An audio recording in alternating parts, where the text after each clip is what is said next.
The first Europeans in Canada.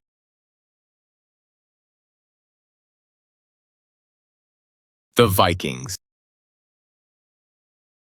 About 1,000 years ago, the Vikings came from Iceland. They went to Greenland and then to Labrador and Newfoundland. The Vikings built a small village at a place called L'Anse aux Meadows in Newfoundland. John Cabot.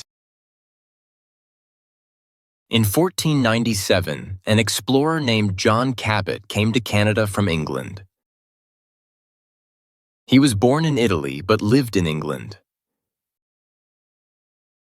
John Cabot was the first to make a map of Canada's east coast.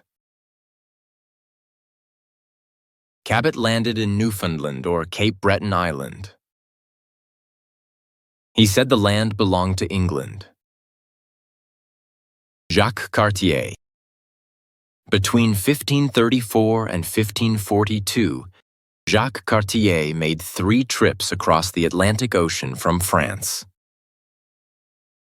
He said the land belonged to the French king. Cartier met 2 Iroquoian guides. He heard them say the word Kanata, which means village. By the 1550s, the name Canada was on maps.